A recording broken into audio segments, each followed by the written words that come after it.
Hello students, welcome to online classes of Bishop Academy.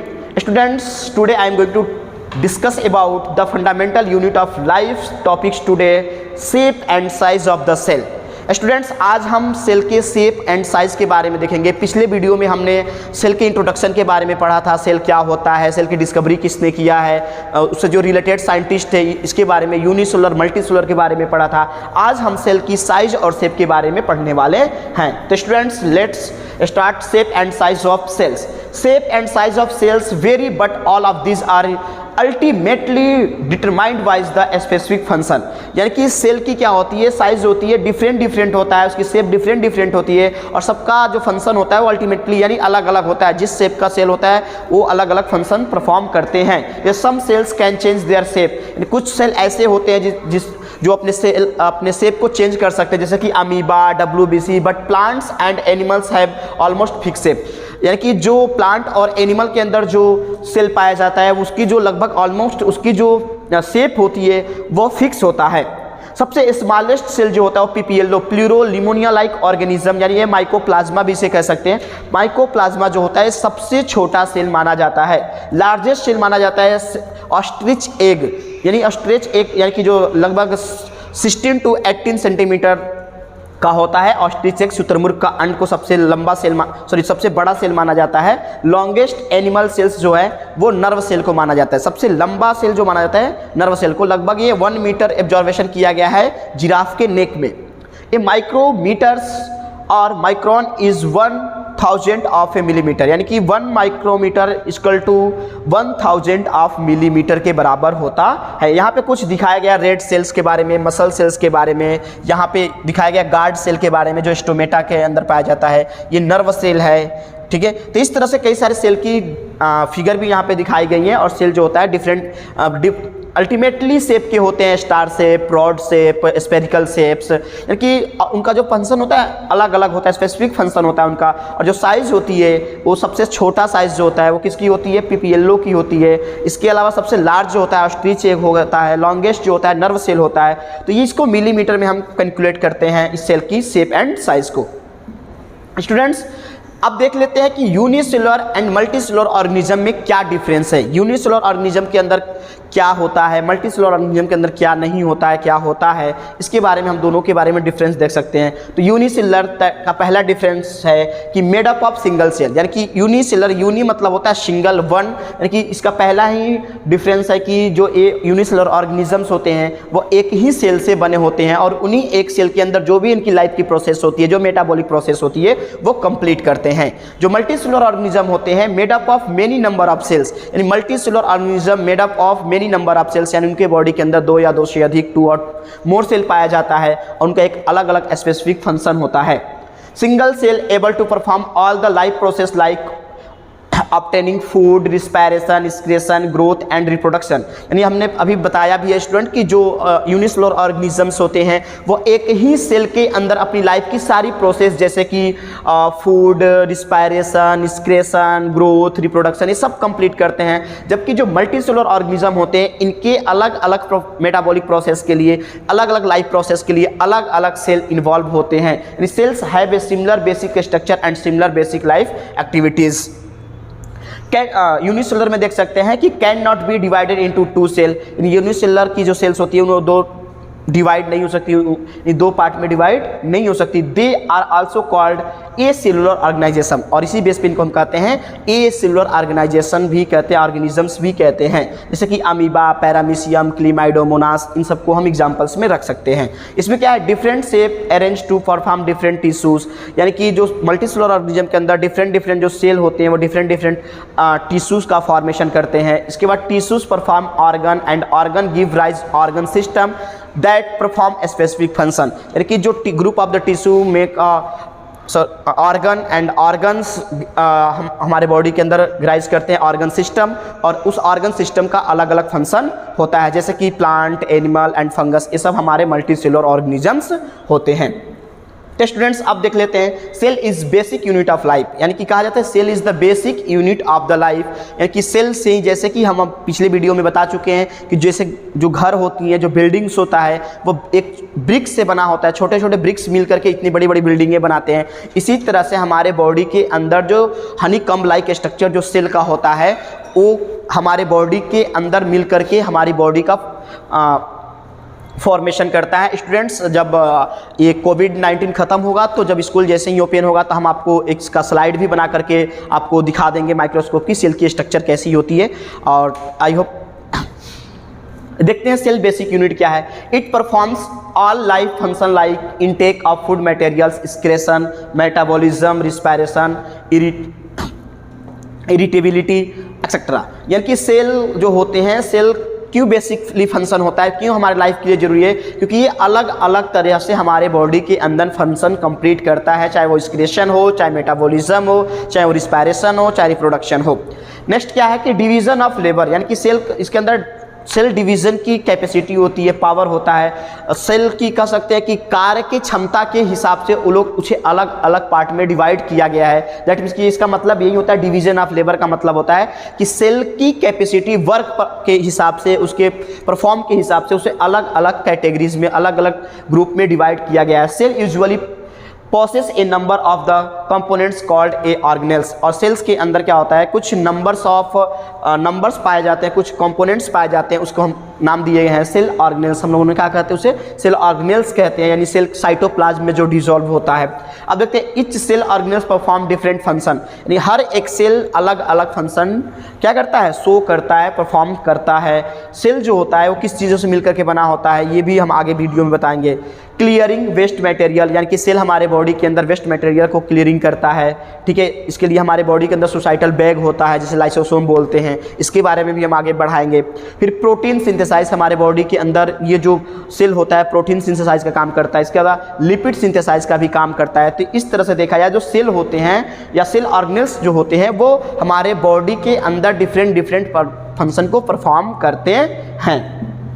देखते हैं what is cell made up of. अब देखा जाए सेल किससे बने होते हैं, सेल किन किन चीज़ों से मिलकर के बना होता है, उसके अंदर कौन कौन सी मटेरियल्स होती हैं। तो a cell is a tiny mass of protoplasm which is surrounded by a membrane and it capable of performing all function of life. जो सेल होता है, सेल को डिफाइन यहाँ देखो छोटा मोटा डिफाइन किया गया है। सेल को ऐसा डिफिनीशन हम दे सकते हैं कि cell is the structural and functional unit of our life. इसके अलावा भी हम इसको डिफाइन कर सकते हैं कि a cell is a tiny mass of protoplasm which is surrounded by a membrane. यानी कौन सा मेम्ब्रेन स्टूडेंट, तो हम आपको क्लास में पहले ही बता चुके हैं कि जो सेल होता है एक मेम्ब्रेन से बाउंडेड होता है, यानी उस मेम्ब्रेन का नाम होता है सेल मेम्ब्रेन या प्लाज्मा मेम्ब्रेन भी कह सकते हैं। इस capable of performing all function. और क्या होता है, सभी हमारे बॉडी के अंदर जो भी फंक्शन होते हैं इन्हीं सेल के थ्रू ही किया जाता है।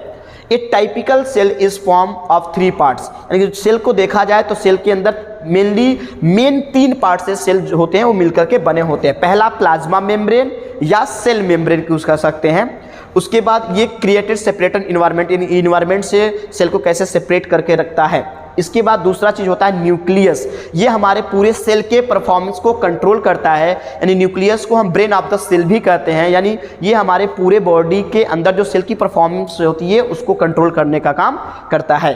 उसके बाद देख सकते हैं साइटोप्लाज्म, जो साइटोप्लाज्म होता है वो हमारे बॉडी के अंदर पाया जाता है, वो बाद में चलकर, यानी कि ये कह सकते हैं कि प्रोटोप्लाज्म का पार्ट है। प्रोटोप्लाज्म 2 पार्ट में डिवाइड होता है, एक न्यूक्लियोप्लाज्म, दूसरा साइटोप्लाज्म। और साइटोप्लाज्म के अंदर ही सेल ऑर्गेनेल्स पाए जाते हैं। तो इसके बारे में हम नेक्स्ट वीडियो में डिस्कशन करेंगे स्टूडेंट्स। अब देखते हैं प्लाज्मा मेम्ब्रेन क्या होता है। What is the plasma membrane. तो plasma membrane the outermost delicate elastic membrane covering the cell that separate its contents from the external environment is called plasma membrane. यानी plasma membrane हम किसको कह सकते हैं कि प्लाज्मा मेम्ब्रेन जो होता है सेल के आउटर पार्ट को कवर किया रहता है और ये इन्वायरमेंट को से एक्सटर्नल इन्वायरमेंट से कह सकते हैं, ये कंटेंट रखता है कि किस जो यूज़फुल चीज़ें होती हैं, जो यूज़फुल थिंग्स होती है उसको एंट्री देता है, और जो यूज़फुल होती हैं, जो हमारे लिए हार्मफुल होती हैं, उनको ये एंट्री नहीं देता है। इसलिए इसका एक नाम और भी दिया गया है, सेमी प्रीमिएबल मेम्ब्रेन या सिलेक्टिव प्रीमिएबल मेम्ब्रेन भी इसे कहते हैं। Plasma membrane is selective permeable membrane, यानी कि प्लाज्मा मेम्ब्रेन को हम सिलेक्टिव प्रीमिएबल मेम्ब्रेन कहते हैं। क्यों कहते हैं? It allows entry of the certain substance, ठीक है। इसके अलावा it is made up of A by lipid layer, यानी स्टूडेंट हमने आपको क्लास में बता भी दिया बाई लिपिड लेयर, यानी आपको हमने बताया है कि जो प्लाज्मा मेम्ब्रेन होता है फास्फोलिपिड से मिलकर के बना होता है, और फास्फोलिपिड का बाई लेयर पाया जाता है ऊपर की ओर और नीचे की ओर, यानी देखे होंगे कि लगभग 75% लिपिड पाया जाता है, फास्फोलिपिड पाया जाता है। और फास्फोलिपिड के बीच बीच में क्या होता है कि जो प्रोटीन होते हैं वो फ्लोटिंग करते रहते हैं, यानी कि इस तरह कह सकते हैं कि protein is the iceberg in the sea of the lipid, यानी कि प्रोटीन जो है वो लिपिड के समुद्र में एक आइसबर्ग की तरह काम करता है, एक तैरते रहता है। और इसमें दो एक हाइड्रोफोबिक एंड हाइड्रोफिलिक लेयर भी पाए जाते हैं, जो ये वो डिपेंड करता है कि जो उसके अंदर वाटर को कंट्रोल करता है एग्जिट और एंट्री का, ठीक है। तो स्टूडेंट्स जो प्लाज्मा मेम्ब्रेन होता है हमने क्लास में बहुत इसको डिटेल से पढ़ाया है, फिगर भी आपको आई होप बनवा दिया है मैंने, आप लोगों ने भी कॉपी में इसको बना लिया है।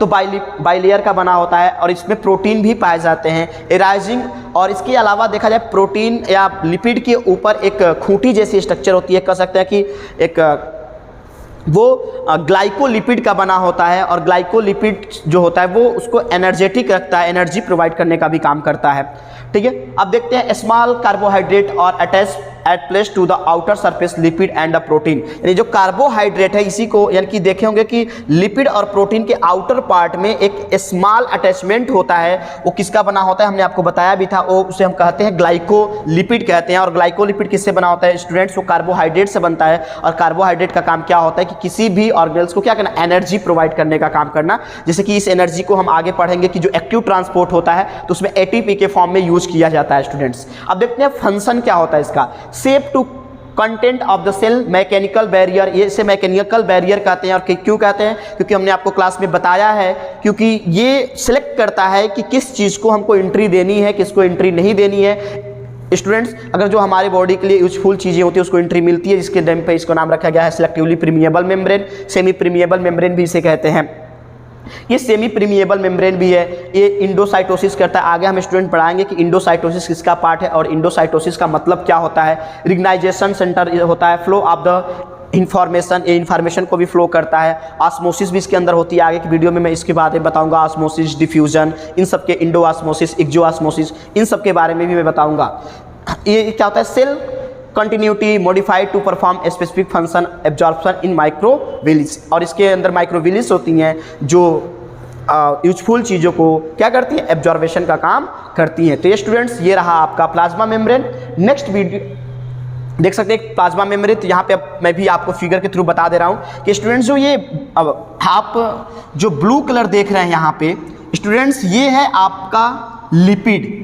स्टूडेंट्स ये लिपिड है, और यहाँ नीचे भी ब्लू कलर आप देख रहे हैं, इसे हम कहते हैं लिपिड। इसलिए एक लिपिड का लेयर ऊपर है, एक लिपिड का लेयर नीचे है, इसलिए इसका नाम रख दिया गया क्या, by layer, lipid by layer कह सकते हैं क्या, लिपिड बाई लेयर। और ये लिपिड जो होते हैं फास्फोलिपिड होते हैं, क्या होते हैं, फास्फोलिपिड। और जो इसमें एक रस्सी की तरह आप स्ट्रक्चर देख रहे हैं स्टूडेंट्स, ये प्रोटीन है, क्या है, प्रोटीन, ठीक है। और ये जो इसके अंदर येलो कलर जो दिखाई दे रहा है, हल्का येलो कलर में, ये क्या है आपका, ये ऊपर वाला जो हिस्सा है, यानी कह सकता है कि ये जो टेल लाइक स्ट्रक्चर है, ये क्या है आपका hydrophobic tell of the phospholipid. और ये जो ब्लू कलर का देख रहे हैं, ये hydrophilic head of the phospholipid, इसे हाइड्रोफिलिक एंड भी कहते हैं स्टूडेंट्स। तो ये देख रहे हैं कि जो 75% लिपिड है उसमें जो प्रोटीन है ये क्या हो रहा है, फ्लो कर रहा है, इसलिए कहा जाता है कि protein in iceberg of the sea of the lipids, यानी लिपिड के समुद्र में प्रोटीन क्या है, एक तरह से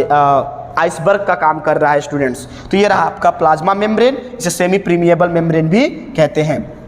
तो thank you students. Next video में हम पढ़ेंगे प्लाज्मा मेम्ब्रेन कैसे वर्क करता है, ऑस्मोसिस क्या होता है, डिफ्यूजन क्या होता है, एक्टिव ट्रांसपोर्ट, पैसिव ट्रांसपोर्ट के बारे में हम स्टडी करने वाले हैं। Thank you.